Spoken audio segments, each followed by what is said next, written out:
ખતમ કરીશ લગભગ 10-15 મિનિટમાં, એટલે હું કોઈ એક જણને ઊભો કરીને બોર્ડ ઉપર કહીશ કે હવે તારે સમજાવવાનું છે, બરાબર? એટલે કંઈ પણ ડાઉટ હોય તો પહેલા મને 10 વખત પૂછી લેજો. હું સ્ટોપ કરીને પૂછીશ કે ભાઈ હવે કોઈને ડાઉટ છે સમજવામાં? ડાઉટ હોય તો એ વખતે તરત પૂછજો કે સર નથી સમજ પડી. બાકી હું જેને કહીશ એને બોર્ડ ઉપર આવવાનું છે અને એ વસ્તુ નોડો ટેસ્ટ આખો સમજાવવાનો છે, બરાબર? તો આપણો ટોપિક કયો સ્ટાર્ટ કરીએ છીએ આપણે? No load test. કોનો? કઈ? 3 phase induction motor. No load test of 3 phase induction motor આપણે સ્ટાર્ટ કરી રહ્યા છીએ. સૌથી પહેલા વર્ડ છૂટા પાડી લઈએ. પહેલું તો શું છે? No load. કોને કહેવાય નો લોડ? જ્યારે મોટરની શાફ્ટ ઉપર કંઈ પણ કનેક્ટ કર્યું નથી. એટલે આ પ્રેક્ટિકલ જ્યારે પણ આપણે પરફોર્મ કરવા જશું ત્યારે મોટરની શાફ્ટ આપણને કેવી દેખાશે? એમનેમ. એની સાથે કંઈ પણ કપલ થયેલું હશે નહીં. એટલે એને કયો ટેસ્ટ કહેવાય છે? No load test. નો લોડ ટેસ્ટ ટ્રાન્સફોર્મરનો આપણે શેના માટે પરફોર્મ કરતા હતા? આપણે સ્ટાર્ટિંગના લેક્ચરમાં જ કમ્પેરિઝન કર્યું હતું કે ભાઈ 3 ફેઝ ઇન્ડક્શન મોટર સેમ કોના જેવી છે? ટ્રાન્સફોર્મર જેવી જ છે, ખાલી ફરક એટલું છે કે ટ્રાન્સફોર્મર એ રોટેટ થતું નથી, જ્યારે 3 ફેઝ ઇન્ડક્શન મોટર કેવું છે? રોટેટ થાય છે. તો પહેલા સિંગલ ફેઝ ઇન્ડક્શન મોટરના ટેસ્ટની વાત કરીએ કે એની અંદર આપણે 2 ટેસ્ટ પરફોર્મ કરતા હતા. ઓપન સર્કિટ ટેસ્ટ, જેને નો લોડ ટેસ્ટ પણ કહેવાય. તો કોઈ મને કહેશે કે ઓપન સર્કિટ ટેસ્ટ વખતે આપણે કરતા હતા શું? એની સ્ટાન્ડર્ડ પ્રોસીજર શું હતી? કોઈને યાદ છે? ઓપન સર્કિટ ટેસ્ટની સ્ટાન્ડર્ડ પ્રોસીજર શું હતી? એના પછી તો તમે જીટીયુ ની એક્ઝામ આપી, એની અંદર પણ ક્વેશ્ચન આવ્યો હશે, વાંચવામાં આવ્યું હશે. શું હતું ઓપન સર્કિટ ટેસ્ટમાં? આપણે શું કરતા હતા?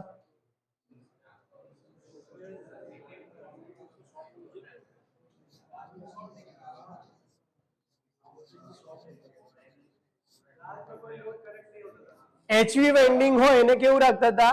ઓપન. એટલે કે એમાં કોઈ લોડ કનેક્ટ કરતા નતા. લોડ કનેક્ટ ના હોય તો અહીંયા કરંટ કેવો આવે? બહુ જ ઓછો. અને જે વોલ્ટેજ આપતા હતા એ કેવા હતા? Rated voltage.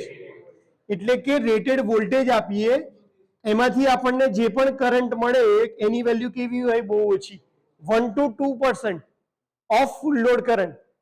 એટલે કે જો 100 એમ્પિયર ફૂલ લોડ કરંટ હોય ટ્રાન્સફોર્મરનો, તો નો લોડમાં એનું રીડિંગ ખાલી કેટલું આવે?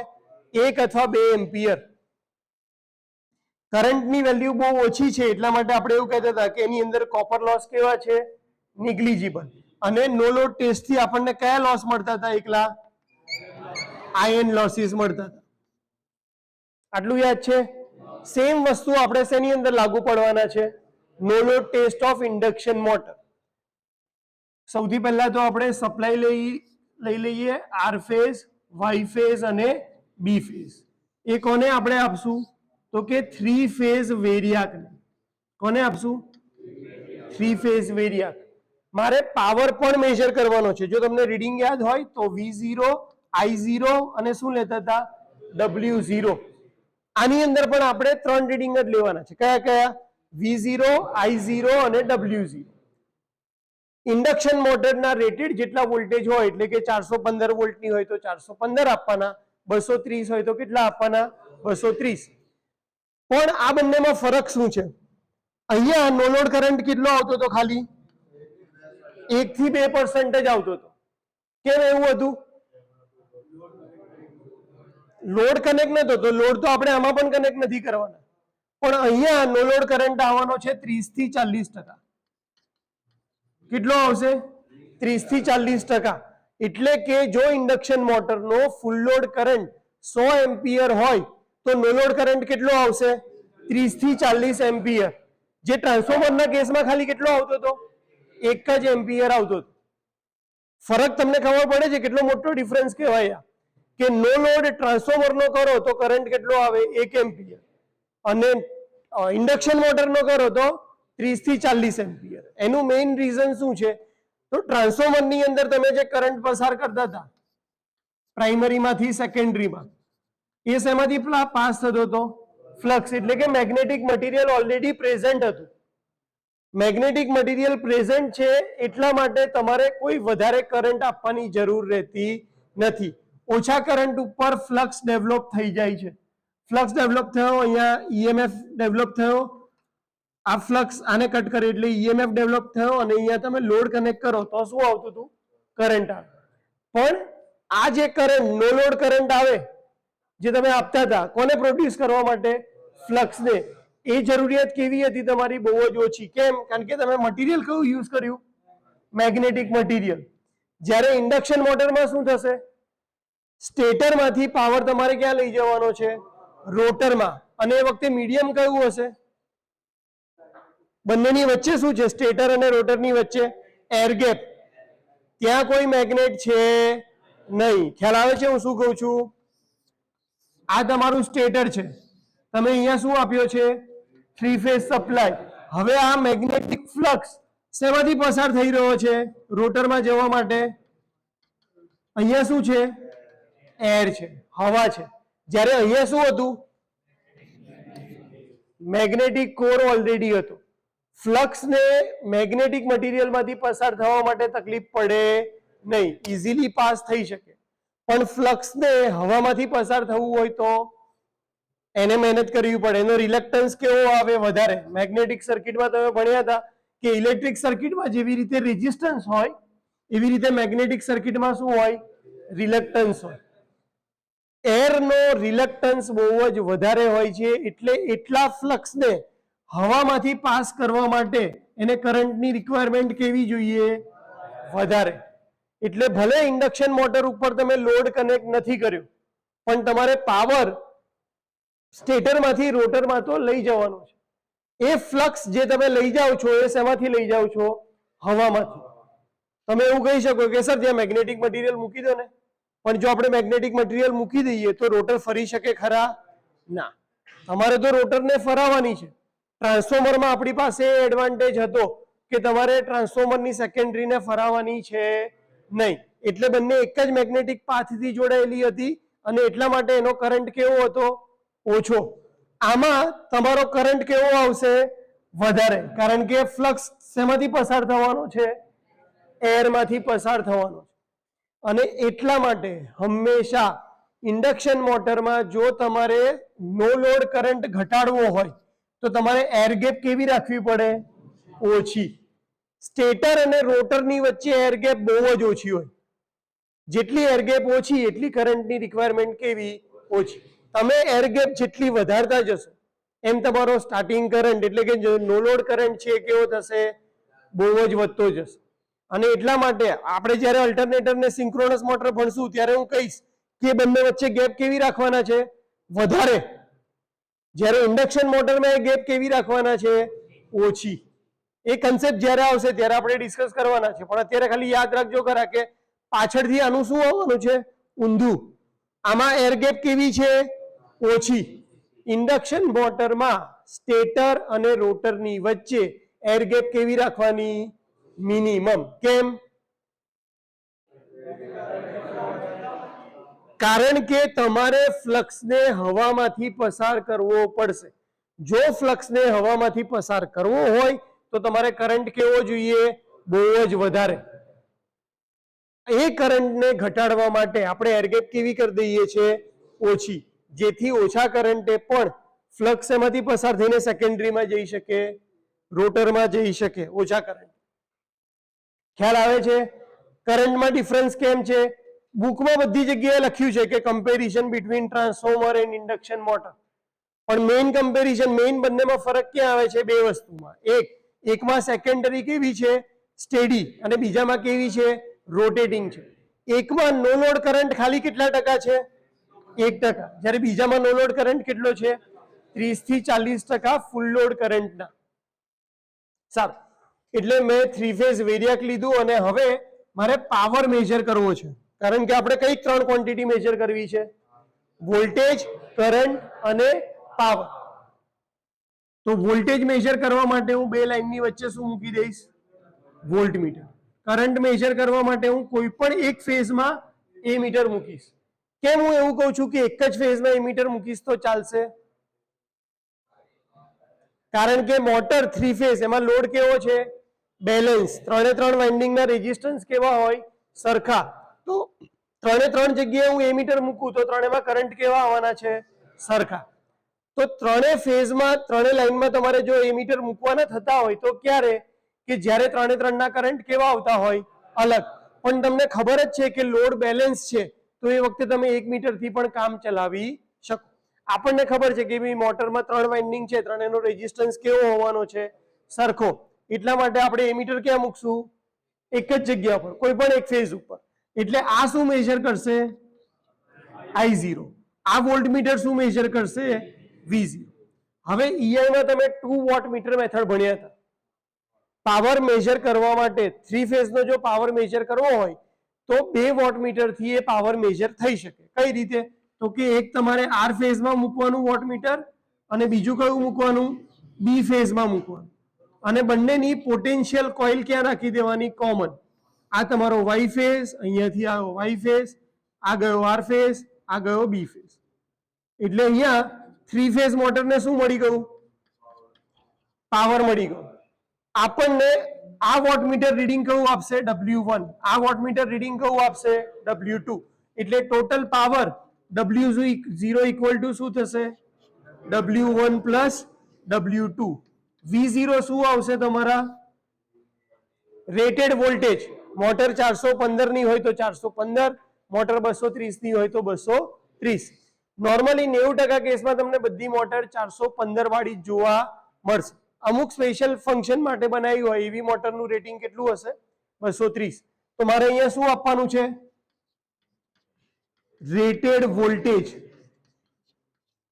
અને મેજર શું કરવાનું છે? કરંટ અને પાવર. ખ્યાલ આવે છે? મારો ફોકસ શેના ઉપર હશે? વોલ્ટેજ આપવા ઉપર. કે ભાઈ વોલ્ટેજની વેલ્યુ હું વેરિયાકની મદદથી શું કરીશ? ધીરે ધીરે વધારતો જઈશ. ક્યાં સુધી? જ્યાં સુધી રેટેડ વોલ્ટેજ ના પહોંચી જાય ત્યાં સુધી. એક વખત રેટેડ વોલ્ટેજ પહોંચી ગયા પછી હું બે રીડિંગ લઈ લઈશ. કયા કયા? I0 અને W0. અને નોટ ડાઉન કરી દઈશ રેકોર્ડ બુકની અંદર અથવા મારી જે નોટબુક હશે એમાં. તો નો લોડ ટેસ્ટમાં આપણે રીડિંગ ખાલી કેટલા લેવાના છે? 3 જ. કયા કયા? V0, I0 અને W0. મારું ફોકસ કોના પર હશે? વોલ્ટેજ ઉપર. કે મારે આપવાનું શું છે? રેટેડ વોલ્ટેજ આપવાના છે. રેટેડ વોલ્ટેજ આપશું એ વખતે શાફ્ટ ઉપર કશું કનેક્ટ કરશું નહીં. એટલે મોટર કેવી ફરશે? નો લોડમાં ફરશે. એ ટેસ્ટને આપણે કયો ટેસ્ટ કહીએ છીએ? નો લોડ ટેસ્ટ. કોનો? Induction motor. ખ્યાલ આવી ગયો? પ્રોસીજરમાં ખ્યાલ આવી ગયો? આપણે જશું એક પેનલ ઉપર, ત્યાં આગળ સપ્લાય આવતો હશે RYB. એ સપ્લાય આપણે કોને આપશું? 3 ફેઝ વેરિયાક. બધાએ જોયું છે મોટું 3 ફેઝ વેરિયાક. એના ક્યાં આપશું આપણે? ઇનપુટમાં સપ્લાય આપશું. આઉટપુટમાંથી વેરિયાકના આઉટપુટમાંથી આપણે ક્યાં કનેક્ટ કરશું? એમીટર, વોલ્ટમીટર અને વોટમીટર. જો આ 3 યુઝ ના કરવા હોય તો આપણી પાસે એક અલગ ડિવાઇસ છે. કઈ? Power analyser. પાવર એનાલાઇઝર પણ સેમ કામ કરશે. એ પણ તમને વોલ્ટમીટર વોલ્ટેજ આપશે, કરંટ આપશે અને શું આપશે? પાવર આપશે. તો 3 ફેઝ વેરિયાક પછી આપણે શું મૂકશું? 2 વોટમીટર અને એમીટર અને વોલ્ટેજ. અને જો આ કનેક્ટ ના કરવું હોય તો આની જગ્યાએ પાવર એનાલાઇઝર. અને પાવર એનાલાઇઝર માંથી સપ્લાય ક્યાં જશે? 3 ફેઝ ઇન્ડક્શન મોટરમાં, જેના શાફ્ટ ઉપર કશું કનેક્ટ કર્યું હશે નહીં. ત્યારબાદ આપણે શું કરશું? 3 ફેઝ વેરિયાક પહેલા કઈ પોઝિશનમાં હશે? 0. પછી આપણે વોલ્ટેજ ધીરે ધીરે વધારતા જશું. ક્યાં સુધી વધારતા જશું? રેટેડ વોલ્ટેજ સુધી. જેવા રેટેડ વોલ્ટેજ પહોંચ્યા ત્યારે આપણે કયા બે રીડિંગ લઈ લેશું? I0 અને W0. એટલે હવે આપણી પાસે કેટલા રીડિંગ હશે? 3. કોના? રેટેડ વોલ્ટેજ, નો લોડ કરંટ અને નો લોડ પાવર. સારું. આની અંદર કોઈ લોડ કનેક્ટ નથી કર્યો એટલે કરંટની વેલ્યુ કેવી હોવાની છે? સૌથી ઓછી. એટલે આની અંદર રોટર કોપર લોસ થવાના નથી. એટલે નો લોડ ટેસ્ટમાંથી આપણને જે પણ લોસ મળશે, આ જે વોટમીટર દેખાડતું હશે એ કયા લોસ દેખાડતું હશે, વત્તા બીજા કયા લોસ દેખાડશે? ટ્રાન્સફોર્મર હતું તો એની અંદર બરાબર છે કે એકલા કયા લોસ દેખાડે? આયન લોસ દેખાડે. પણ આ તો મોટર છે તો આમાં બીજા કયા લોસ થશે? હા, યસ, ફ્રિક્શન અને વિન્ડેજ, કે જેને આપણે કયા લોસના નામે ઓળખીએ છીએ? Mechanical loss. મિકેનિકલ લોસ ખ્યાલ આવે છે? તો નો લોડ ટેસ્ટ જ્યારે પણ આપણે પરફોર્મ કરીએ એના ઉપરથી આપણને બે વસ્તુ મળે, આયન લોસ વત્તા મિકેનિકલ લોસ. આમાં કોઈને ડાઉટ છે? પ્રોસેસ કઈ રીતે કરવાની? નો લોડ ટેસ્ટ પૂછાય તો ફિગર કઈ ડ્રો કરવાની છે? એક્ઝામમાં બી, જીટીયુ એક્ઝામમાં પૂછાય કે explain no load test of three phase induction motor, એટલે સૌથી પહેલા ફિગર કઈ ડ્રો કરશું? R Y B. પછી શું આવવું જોઈએ? Three phase variac. પછી વોલ્ટમીટર, એમીટર અને બે વોટમીટર. ખ્યાલ આવે છે? W1 W2. અહીંયા થ્રી ફેઝ ઇન્ડક્શન મોટર જેના શાફ્ટ ઉપર કંઈ પણ કનેક્ટ હોવું જોઈએ. કોઈને ડાઉટ છે? કોણ સમજાવશે? બોર્ડ ઉપર આવીને કોણ સમજાવશે?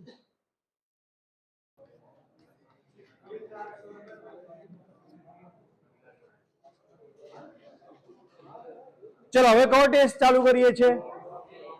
Block rotor test. રોટરનું કામ શું હોય? ઇન્ડક્શન મોટરમાં રોટરનું કામ શું હોય? ફરવાનું. તમે કોને બ્લોક કરવાના છો? રોટરને. એનો મતલબ મોટરમાં તમારો જે શાફ્ટ છે, રોટરને આપણે ઇન્ડક્શન મોટરને ખોલીને અંદર જઈને તો પકડવાના નથી. તો શું કરશું? બહાર જે શાફ્ટ અવેલેબલ છે એને આપણે પહેલેથી શું કરશું? પકડી રાખશું. એનું કામ ફરવાનું છે, એને આપણે ફરવા દેવાનું નથી. એક જ વાક્યમાં કહીએ તો તમે જ્યારે જે રોટર ફરી રહી છે, રોટરના શાફ્ટને પકડી લેશો, મોટરના શાફ્ટને બ્લોક કરી દેશો, અને ત્યારે તમે જે રીડિંગ લઈ રહ્યા છો એ શું કહેવાશે? Block rotor test. એટલે પહેલા શું આવશે? R Y. પછી શું આવશે? Three phase variac. Three phase variac પછી શું આવશે? આર વાય અને બી. અહીંયા વચ્ચે આપણે શું મૂકીશું? વોલ્ટમીટર. હવે આ રીડિંગ કયું લેશે? VSC, short circuit. અહીંયા શું મૂકીશું? એમીટર. આ કયું રીડિંગ આપશે? આઈએસસી. એના પછી શું આવશે?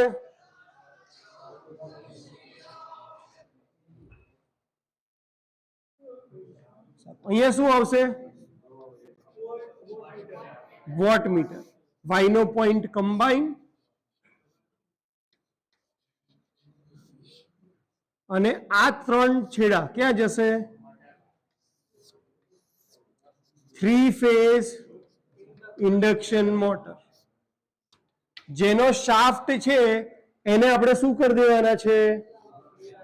બ્લોક કરી દેવાના છે. સાવ રીડિંગ કયા ત્રણ મળશે?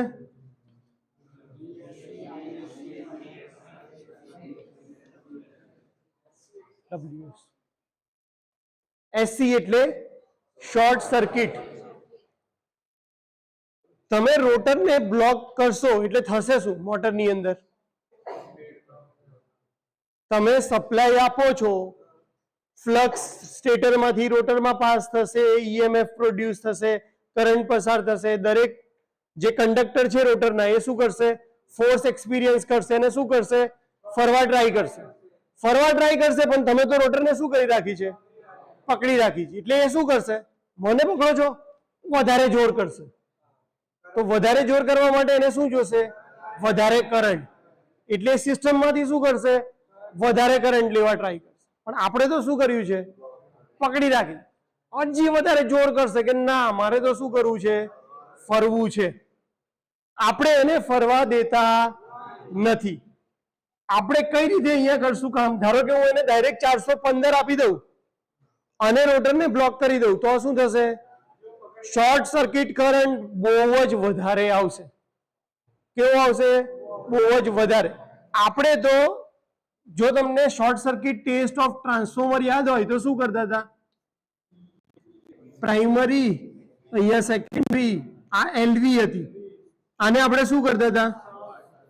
શોર્ટ કરતા હતા. અને અહીંયા વોલ્ટેજ ફૂલ વોલ્ટેજ આપતા હતા? ના. કેવો આપતો હતો? ઓછો વોલ્ટેજ આપતા હતા. કારણ કે આપણો મેઇન પર્પઝ શું હતો? સેકન્ડરી માંથી ફૂલ લોડ કરંટ પાસ કરવાનો, જેથી આપણને કયા લોસ મળી જાય? કોપર લોસ મળી જાય. અને અહીંયા વોલ્ટેજ કેવા આપણે આપતા હતા? બહુ જ ઓછા. જો તમને રીડિંગ યાદ હોય તો 27 વોલ્ટ ઉપર તમને અહીંયા રેટેડ કરંટ મળી જતો હતો, જે હતો 8.3 એમ્પિયર. શું કરતા હતા આપણે? વોલ્ટેજ કેવા આપતા હતા? ઓછા. ઓછા વોલ્ટેજ ઉપર આપણને શું મળી જતું હતું? રેટેડ કરંટ મળી જતો હતો. કેમ? કારણ કે અહીંયા આપણે સર્કિટ કેવી કરી દીધી હતી? શોર્ટ. શોર્ટ સર્કિટ હોય તો કરંટ કેવો થાય? મેક્સિમમ. વોલ્ટેજ કેટલા આવે? ઓછા. આ વોલ્ટેજ ઓછા છે. આયન લોસ કોના ઉપર ડિપેન્ડ કરે? વોલ્ટેજ ઉપર. વોલ્ટેજ ઓછા છે એટલે આયન લોસ આપણે શું કરતા હતા? નિગ્લિજિબલ કરતા હતા. અને એટલા માટે આપણે કહેતા હતા કે જે લોસ મળે શોર્ટ સર્કિટમાં એ કયા હતા? કોપર લોસ હતા. કારણ કે વોલ્ટેજ કેવા એપ્લાય કરતા હતા? ઓછા. સેમ આ ટેસ્ટમાં પણ, અથવા આ નહીં, દુનિયાના કોઈ પણ શોર્ટ સર્કિટ ટેસ્ટમાં કોઈ દિવસ ફૂલ વોલ્ટેજ અપાય નેકર એટલો વધારે કરંટ ફ્લો થાય કે તમારી બધી વાઇન્ડિંગ તમારી સામે હીટર બની લાલ થઈને પીગળી જાય. અને એ સ્ટાન્ડર્ડ પ્રેક્ટિસ રહે એટલા માટે તમે નો લોડ ટેસ્ટ કરો કે બ્લોક રોટર ટેસ્ટ કરો, આપણે વચ્ચે શું મૂકીએ છીએ? વેરિયાક. કારણ કે જો હું વેરિયાક કાઢી નાખું નો લોડ વખતે અને ડાયરેક્ટ 415 આપી દઉં તો વાંધો આવવાનો નથી. પણ સેમ ભૂલ જો મારાથી બ્લોક રોટર ટેસ્ટ વખતે થઈ તો મોટર પડી જશે. બ્લોક રોટર ટેસ્ટ તો બાજુની વાત રહી ગઈ, મોટર જ નહીં હોય. જેના પર ટેસ્ટ કરવો છે એ જ નથી, વરરાજા જ નથી, જાનમાં વરરાજા નથી, બાકી બધું જ છે. મીટર છે, એ મીટર, વોટ મીટર, બધું જ પડ્યું છે. આપણે તો કોને બચાવવાની છે? સાથે સાથે ટેસ્ટ પણ કન્ડક્ટ કરવાના. એટલે શોર્ટ સર્કિટ ટેસ્ટ કરતી વખતે કોઈ પણ ઇક્વિપમેન્ટનો, ટ્રાન્સફોર્મર, મોટર, કોઈ પણ ઇક્વિપમેન્ટ હંમેશા શું કરવાનું? વેરિયાક. 0 થી ધીરે ધીરે શું કરવાનું? વધારતા જવાનું. પણ આ વખતે આપણું ફોકસ શેના પર હશે? ક્યાં સુધી વધારતા જશું? જ્યાં સુધી એનો રેટેડ કરંટ નહીં આવે ત્યાં સુધી. નો લોડ ટેસ્ટમાં આપણે ક્યાં સુધી ગયા? રેટેડ વોલ્ટેજ આવે ત્યાં સુધી. અને લખ્યું શું? કરંટ અને પાવર. શોર્ટ સર્કિટ ટેસ્ટમાં આપણે વધારશું કોને? વેરિયાક થી. આપણું ધ્યાન શેના ઉપર હશે? કરંટ. એ મીટરને જોયા કરો. કરંટ કેટલો છે? ધારો કે આ મોટરનો રેટેડ કરંટ 8 એમ્પિયર હોય તો હું શું કરીશ? વોલ્ટેજ ધીરે ધીરે ધીરે વધારતો જઈશ. વોલ્ટેજ વધારીશ એટલે સાયમલ્ટેનિયસલી શું વધતું જશે? કરંટ. મારે વોલ્ટેજને જોવાનો, મારે ખાલી શેને જોવાનો? કરંટ. એકવાર કરંટ 8 એમ્પિયર આવી ગયા એટલે મારે હવે વેરિયાકને વધારે કરવાનું નથી. રેટેડ કરંટ મને મળી ગયા ત્યારે જે પણ વોલ્ટેજ આવતો હોય અને જે પણ પાવર આપતો હોય એ મારે શું કરી દેવાનું? લખી લેવાનું છે. વોલ્ટેજ ઓછા છે એટલે સ્ટેટર સાઈડના આયન લોસીસ અને કોપર લોસીસ થવાના. કયા થશે? ખાલી રોટર સાઈડના. ચાલો, આટલી વસ્તુ આપણી પાસે હોય કયા? વીએસસી, આઈએસસી, ડબ્લ્યુએસસી અને V0, I0 અને W0. તો આપણે સર્કલ ડાયાગ્રામ ડ્રો કરી શકીએ. કયો ડાયાગ્રામ? Circle diagram. અને સર્કલ ડાયાગ્રામ ઉપરથી તમે 3 ફેઝ ઇન્ડક્શન મોટરનું પરફોર્મન્સ મેજર કરી શકો. પરફોર્મન્સ એટલે શું? કે ફૂલ લોડ કરંટ કેટલો લેશે, ફૂલ લોડ પાવર કેટલો લેશે, રોટર કોપર લોસ કેટલા, સ્ટેટર કોપર લોસ કેટલા, મેક્સિમમ ટોર્ક કેટલો જશે, ફૂલ લોડ ટોર્ક કેટલો જશે, એફિશિયન્સી કેટલી છે. ઇન્ડક્શન મોટરના જેટલા પણ પેરામીટર છે બધા તમે કયા ડાયાગ્રામ પરથી કરી શકતો? સર્કલ ડાયાગ્રામ ઉપરથી તમે બધા પેરામીટર શોધી શકશો. અને બધા પેરામીટર શોધવા માટે ટેસ્ટ ખાલી કેટલા કરવાના છે? 2. કયા કયા? નો લોડ અને બ્લોક લોડ. કોઈ જગ્યાએ લોડ આપણે કનેક્ટ કરવાનો છે નહીં. તો આ એનો બિગેસ્ટ એડવાન્ટેજ છે કે મોટામાં મોટી મોટર હોય તો બી તમારે એને એકચ્યુઅલ લોડ કરવાની જરૂર છે નહીં. પહેલામાં ખાલી શું કરી દો, રોટરને લોડ કનેક્ટ કર્યા વગર ફરાવો અને રીડિંગ લઈ લો. બીજામાં શું કરો, એને બ્લોક કરી દો અને કેટલો કરંટ આવે છે રેટેડ કરંટ એ ઉપર કયા રીડિંગ લઈ લો, આ બને. આ 6 રીડિંગ તમારી પાસે હોય તો તમે આખી મોટરનું પરફોર્મન્સ પ્રેડિક્ટ કરીને કહી શકો. અને એ માટેની જે મેથડ છે એને શું કહેવાય છે? Circle diagram. સર્કલ ડાયાગ્રામ આ 2 ટેસ્ટ વગર પોસિબલ થવાનો નથી. એટલા માટે આપણે કયા 2 ટેસ્ટ કરીએ છીએ? આ એટલે તમને એવું ઓપ્શન આપવામાં આવે કે તમારી પાસે ઇન્ડક્શન મોટર છે અને તમારે એનું પરફોર્મન્સ મેજર કરવાનું છે, તો કોઈ પણ એક ટેસ્ટ કરો. એક test in the sense no load અને બ્લોક રોટર બંને એકમાં જ કહેવાય કે જો તમારે બધા જ પેરામીટર શોધવા છે, બીજો કોઈ બી ટેસ્ટ નથી કરવો, તો ખાલી નો લોડ અને બ્લોક રોટર કરો, તમે આખા મશીનનું પરફોર્મન્સ પ્રેડિક્ટ કરી શકશો. એ આપણે શીખવાના છે ક્યારે? અત્યારે લેબમાં સર્કલ ડાયાગ્રામ થોડુંક, અને બાકી જે બચશે એ ગુરુવારે અને શુક્રવારના લેક્ચરમાં. આ આખું વીક આપણું મેઇન ફોકસ સર્કલ ડાયાગ્રામ ઉપર જ છે, કારણ કે આ સૌથી કામનો ટોપિક છે. ઇન્ડસ્ટ્રીમાં બી કામ લાગે એવો છે. તમે ઇન્ડસ્ટ્રીમાં ગયા કોઈ પણ મોટરની બાજુમાં જઈને ઊભા રહી જાઓ, ખાલી એના 2 ટેસ્ટ કરશો, તમે એના વિશેના બધા પેરામીટર જાતે ડિસાઈડ કરી શકશો. તમારી પાસે એની નેમ પ્લેટ હોય કે ના